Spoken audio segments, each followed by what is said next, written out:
28 gigas, 256 y 512. Pero, como decíamos antes, vamos a echar un vistazo un poquito al entorno macro. Saludamos ya a Edward Williams, multi-asset investment strategist at Alliance Bernstein. Hello. Hey. Hello. Edward, thank you very much for being with us today. Inflation progress, particularly in the US, appears to have slowed in the recent months. What is your view from here? Does US policy add to upwards pressure? I think disinflationary progress in the US has certainly stalled in the last few months. And of course, this is one of the reasons why we saw the US Federal Reserve pause their interest rate cutting cycle in their most recent January meeting. I think if we look at the inflation or the CPI data, none of the 3, the 6, or even the 12-month run rates are moving remotely close to that 2% target. And that continues to be driven by the services component of the inflation basket. I think in the nearer term, to your question, tariff policy from the US is likely to put upwards pressure on goods prices as well as services prices. Though generally, we expect it to be more of a one-off hit to prices rather than a sustained increase over time. But I think perhaps where there's probably a little bit more uncertainty is around immigration policy. As we know, an influx of foreign-born workers into the US labor force is one of the key reasons why the US labor market has not overheated in the last couple of years. So to the extent we see that pool of labor supply constrained, over the longer term, we could see an inflationary impact from that.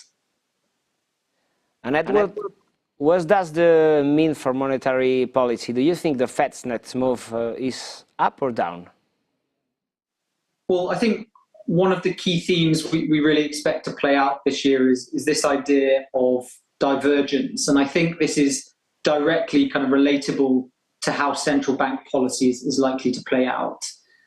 I think the path for monetary policy is probably a bit more clear in markets like Europe or the UK, where the growth backdrop is maybe a bit more challenged and inflationary pressures are more or less under control. So in those markets, we're expecting continued normalization of policy back towards some form of neutral level of rates this year. In the US, I think we're likely to see an extended pause, I think with slower inflation progress that we've already kind of talked about, as well as healthy growth and a strong labor market. For these reasons, there's less of a need for them to cut urgently. To your question, in terms of whether the next move is up or down, I think we would definitely lean towards down. I think as a team, we're still expecting a couple of cuts in the US this year, but maybe not before the second half of the year. Edward, how are your positions across your multi-asset portfolios coming in this year, in 2025? So we still think the economic backdrop is relatively healthy. Growth is pretty solid, and we're not anticipating any kind of material weakness or recession. So in that type of environment, you want to own a bit of risk in your portfolios. We think you want to own some equity, solid growth, falling inflation, room for some rate cuts. I think that's generally an environment that should be supportive of risk assets. So we remain overweight in our portfolios there. Within our equity exposure, we're typically focused on less cyclical businesses, higher quality businesses versus the more kind of cyclically oriented parts of the market. But then if you have the scope to look outside of equities and look at other asset classes alongside that equity exposure, we think holding high quality credit and some duration also makes sense. And that's particularly given where yields are. And we think that combination of, I guess, high quality equities, some duration and high quality credit gives you a really nice balance in a multi-asset strategy. And Edward, for the last question, what are the biggest risks to markets as we move through the year?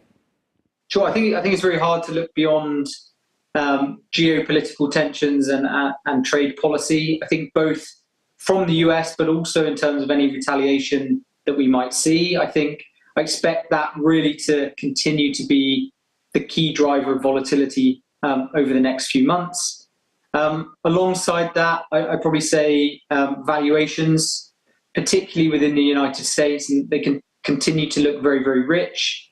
And while history tells us that this doesn't mean that near-term returns can't be strong, what it does do is likely accentuate any bad news or volatility that we do see within the equity market.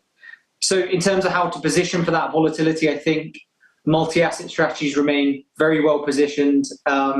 We continue to advocate being diversified, being flexible, while also looking for tactical opportunities when they may present themselves. Edward Williams, multi-asset investment strategist and Alliance Bernstein, thank you very much for being with us today.